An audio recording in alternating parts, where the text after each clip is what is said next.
Broadcasting from the business capital of the world, this is the Podcast Business News Network. And welcome back, everybody. Every time we get together with him, he offers so much insight for parents and also those looking to embark on a career in psychology. This is Good Advice Helps with Dr. Allan Gold. He has spent many years as the district psychologist at the Reed Union School District in California, and we have lots to talk about. He's back with us. Hey, Allan, how you doing? Fine, thank you. Happy New Year. Happy New Year. It's good to have you back with us, and you inspire because we've gotten quite a few emails and people reaching out from the last time we got together. I'm thinking that maybe we should start there. Does that sound all right? Sure. So instant feedback, Steve at gmail.com. If you have a question, this is from Sophie in Boston. She says, if a parent disagrees with a school evaluation, diagnosis, or recommendation, what's the best way to raise these concerns? How can parents advocate effectively for their child while still maintaining a relationship with the school team? Kind of a deep question to get going here, but it's a real one. That's a deep, it's not like it hadn't happened in my career. Rarely, fortunately. Obviously, the goal is to work with parents to come up with solutions and interventions that they agree with and that will benefit the student. But it's rare, but not completely unusual, that there is a disagreement. Um, Hopefully, the school team and the parents can work together to see what the parents disagree with.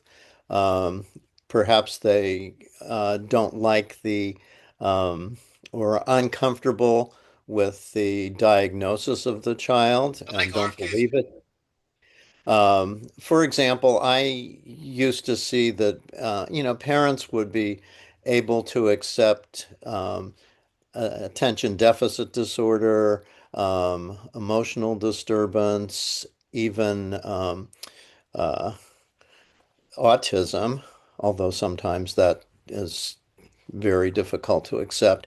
But often it would be if a child had a very low IQ and they were cognitively disabled, that would be, particularly in a high socioeconomic district where there are lots of smart people, they might really not believe that. Um, Usually, parents who have children with learning disabilities, they can accept that. But hopefully the school and the parents can see maybe they don't like a particular intervention. Maybe if the school is recommending medication for ADHD, Mm. the parents don't want that. That's not mandatory. The school can't administer that anyway. That has to be done through a medical doctor. Um, but there have been cases where it becomes the parents have a lawyer who is a representative, and then the district also always has, well, I can't say for every district, but has a lawyer consultant, and sometimes the case can actually go to court and be adjudicated there. It's very unpleasant, because I think most school personnel and staff really are there for the child, but there are some parents who can be very resistant. They don't want the services. Um, in Mm. terms in terms of evaluations, parents also have the right to have an outside evaluation, which the school district has to pay for. I think it's called an IE, independent exam. So there may be, with a private educational psychologist, they might come up with a different diagnosis, and so that information can be integrated and Can I maybe ask you at the that point, because you bringing back some yeah. memories of friends that I spoke with who had similar challenges, and they were wrestling with whether they should pay for the evaluation outside of the school. How much weight does that carry if it's done by a qualified mental health professional? Yeah, no, it can carry weight. I mean, sometimes parents would actually have an outside evaluation and then present it to us at school. Hmm. But school always has the right to do further evaluations. So sometimes we consider, well, that was a good evaluation, but they didn't look at this area, and we would offer to do that. Um, but if it's a reliable, yeah, there certainly have been very reliable educational psychologists that are clinical psychologists that have assessed kids, and we've really accepted that information. So Mm, it really depends on who it is and the completeness of the information. But one thing that they don't have the opportunity to do is observe the child in school. true. And like for example, kids with ADHD, I experienced situations where a kid would walk into the doctor's office, and with 10 minutes they'd say, "Oh yeah, this kid has ADHD," but there's no uh, observation of the kid. There's no filling out observation forms and things like that.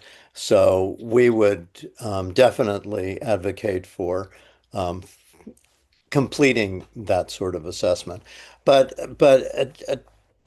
if this person is really has worked with the school and is very dissatisfied with the results, yeah, and or the proposed interventions, whether it's special education or something else, they have a right to have an attorney to Mm. challenge the school district. Nobody wants that. I think I've only in my 48 years had to do that one or two times actually. But so much, what's important really is for the school to develop a very cordial and trusting relationship with the parents so that things can be worked out and they don't go to that extreme. I don't know if that answers that for Oh, for her. sure. And how do you respond to let's say a parent who might say, "Oh, they're come on, they're not approving this for my child, even though my child needs the help, and the test came back or the evaluation came back a certain way. It's all about money. The district doesn't want to put the resources for another child. It's all about money." How would you respond to that? Well, again, they have a right to the services if the child is eligible for the services. Now, that gets complicated with children with mild learning disabilities because there's um, uh, what's called a big difference between one's ability and one's academic performance. It's the discrepancy model. So, but if it's supposed to be at least um, 15 points difference. So if you have an IQ of 90 and your academic performance is 88, that's not a big enough discrepancy, so you wouldn't qualify for or even if your ability is 110 and you're at the 100 level, but the parents are not satisfied that the child is working up to his or her capacity. Um, so there are legal regulations under the special education laws that have to Mm, be followed there. But one thing that I loved about my school district is that there was general education academic support for kids who may be struggling but not at the learning disability level. So they did get support, usually small group support in math and in reading, um, so at least up through fifth grade, so that they would get some support, some academic support that they needed.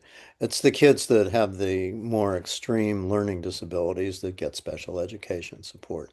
Hmm. Pivot over to one from Dan from Austin, instant feedback, Steve at gmail.com. He says, I'm forever policing my kids' devices. With the rise of social media and constant screen time, have you noticed changes in the types of social, emotional, and attention related issues that students bring to school? And how is that being dealt with? Yes, the absolute. And I got to believe, in the time frame that you've been doing what you've done, you were there before these devices. So Oh, yeah. yes, right. I have certainly seen that, and I consider it one of the most, if not the most challenging parental um, teaching and monitoring that exists now. Before social media, kids, I think there was much less ADHD. I think there are now, is now research that associates poor attention with electronic devices. So there's the attention issue and there's the social media issue effect on kids' emotional state, their anxiety, their depression. And then there's addiction, which is really significant. I admire this father for doing the monitor that he's doing. And that's what I feel so sorry for parents who have to do this. Um, I used to say to parents, set limits. It's perfectly okay to say you may not use electronic devices except to do homework. See, now they're in schools all the time, so kids, they have them. Yep. But to not use them only for homework, have the kid do the homework in a place where the parents can monitor that. And then on a weekday, a school night, no, you can't use that. Then they might want to say on the weekend, yes, you can play video games for an hour or something like that. Um, and I always used to try to educate parents about being on the outlook for addiction. Because if you set time, even if you're on a school night, yes, you can have a half an hour to play, that's fine. Um, but when I tell you to get off, you need to get off. So with some kids, they have enough self-control. So you say, okay, 5 minutes till you're over, and then at the time limit, the kids, can I just finish this um, one Level, activity? level, or whatever it is. Yeah. Level or whatever it is. I'll be off in 2 minutes. And if they can do that within, even 5 minutes, I'd say, okay, they have some self-control. But if it turns into, oh, come on, I just need another 10 minutes, can I have, and the 10 minutes goes into a half an hour and a fight, then I'd say this is addiction, and one needs to put not a limit on it, but just no, you cannot use that. And I've worked with kids who've been addicted. I've talked to psychiatrists who've worked with even high school students who were on the computer all day. I mean, they Mm, wouldn't even eat dinner or something. And of course, it's important to make sure that they don't have their electronic devices in their bedrooms, um, because the light from those electronic devices interferes with sleep. mm, Um, but it's a tremendous amount of monitoring that parents have to do. And then the whole social media thing, often girls, but yeah. they want to be liked and they feel terrible if they aren't liked. They compare themselves to uh, other kids who present themselves maybe with gorgeous pictures of themselves. Um, and then there's always the postings that are mean and nasty and bullying, which never happened before all of this. If somebody didn't like somebody, they'd say something directly to them, or maybe they'd pass them a note, and that would be it. But now it's much, much harder to regulate. And I spent so much time working with kids, um, trying to deconstruct the communication or help them communicate face to face, so that they wouldn't do that. But it's there is no easy answer to this, but I think the earlier parents monitor and set limits on their kids' use of electronic devices, the better it is. Once a kid's in high school or college, you don't have any control over that anymore, and you don't have any control over adults either. So But at that point, got to ask you, what do you think about schools taking away or not allowing devices during class? Oh, absolutely. I Okay. mean, Hmm. we definitely had classes where there was a container for cell phones that kids would just put their phone in that little pocket Sure. and then get it on the way out. Yeah. But sometimes, I mean, a lot of the classes, particularly the middle school classes, did have all the kids were given computers by school. So, a teacher can't quite monitor if they're supposed to be on the computer and maybe they're playing video games or texting somebody or something like that. Mhm. It's a challenge for teachers too. So they need to walk around and make sure that, but kids are very clever. They can hide what they're doing. They can have two screens on the or two windows on the machine, Oh, and sure. Yeah. hide one.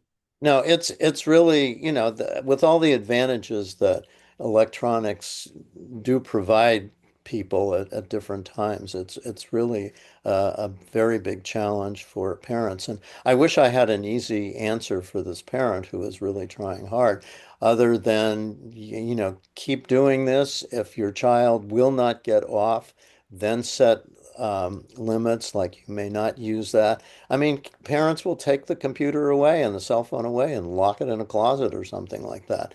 Um, And you know, sadly, as a parent, and it's been a few years since I investigated this because I have teens, when they were younger, all the filters, all the stuff to regulate, set time limits and all of that, things you install in their phones. I'm pretty geeky, and I have a friend who's high level at IBM. We went through all of this. Those products, unless things have changed in the last couple of years, they don't really work. Kids can yeah, get around them, and even asking my friend that works at IBM, and he's got teens too. I'm like, well, what do you do? Well, how do you deal with it? He looks at me. He says, and this is a tech guy. He yeah, writes all these programs for IBM. He says, talk to your kids. He goes, nothing else is going to work. He goes, I've yeah. done the same exact thing too. Yeah, yeah. And you want kids to be able to be so what we're learning now is that kids are so much more isolated. They really don't know how to communicate with each other very well. And you want kids to play with each other in person. You want them to do sports. You want them to do other activities that Hmm. whether theater or dance or music or whatever it is.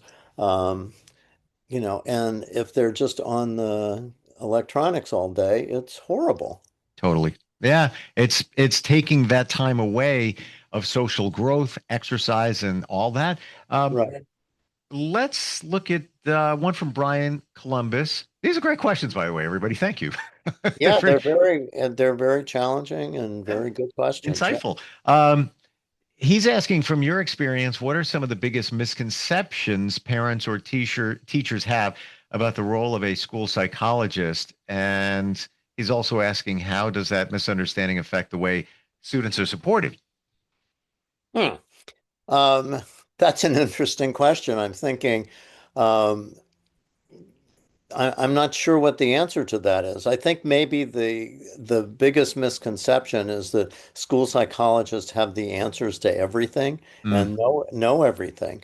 And so in a sense, it's a sort of an overly positive view of school psychologists.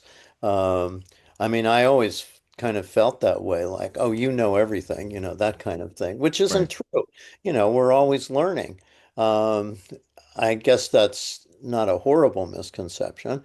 Um, but occasionally, there will be a parent who disagrees with a school psychologist's opinion.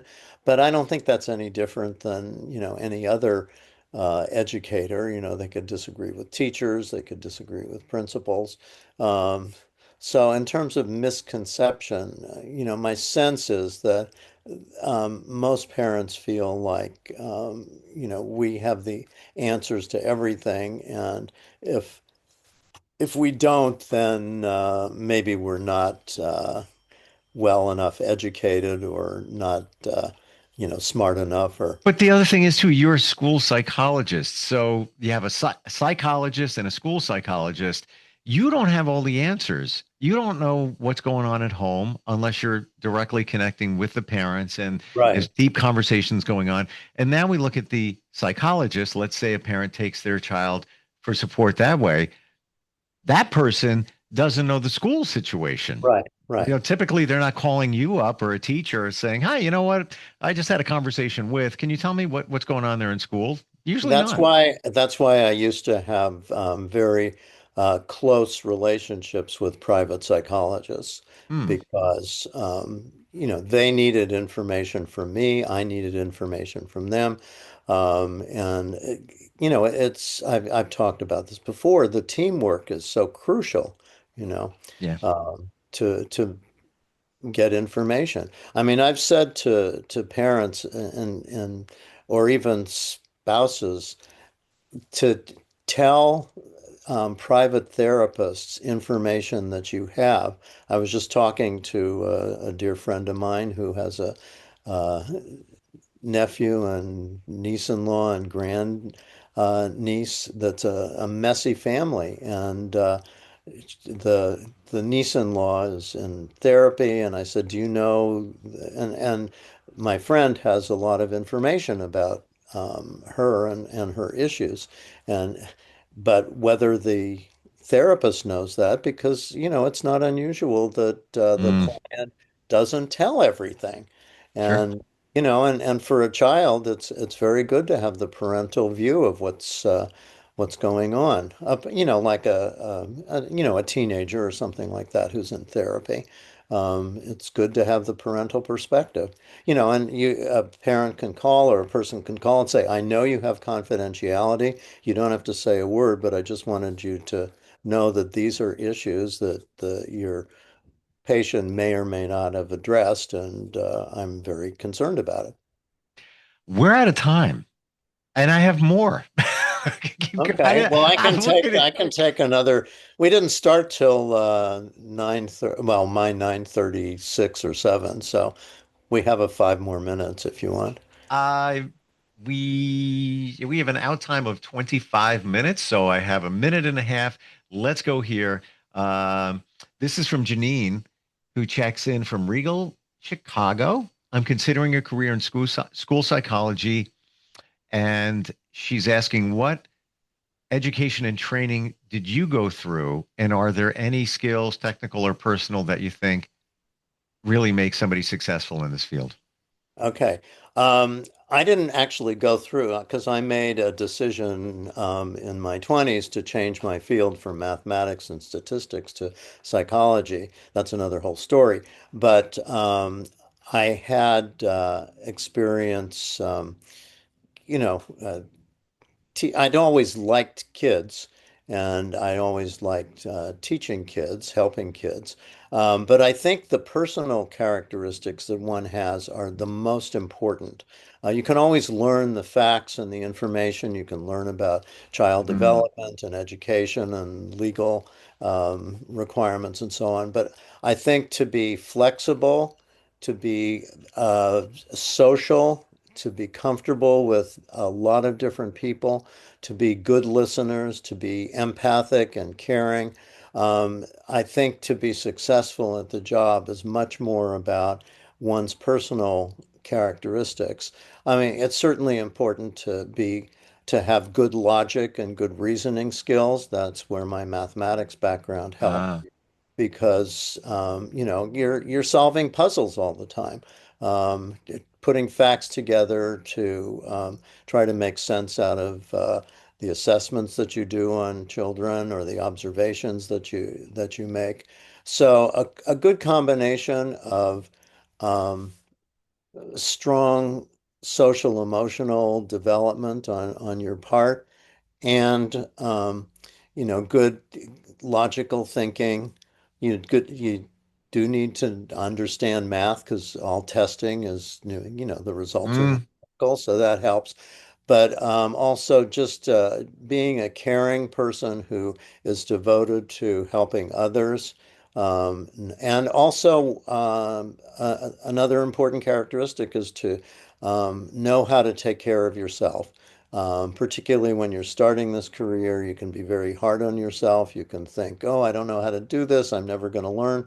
To have a strong enough self-esteem so that you can accept your mistakes, learn from your mistakes, not put yourself down, and continue learning throughout your career.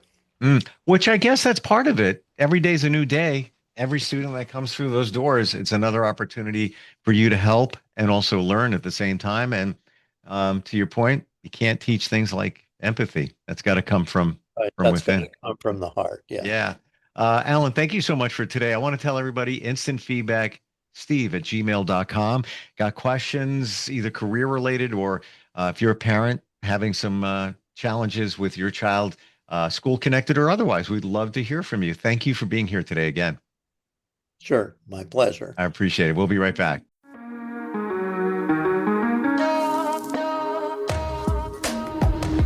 Broadcasting from the business capital of the world, this is the Podcast Business News Network.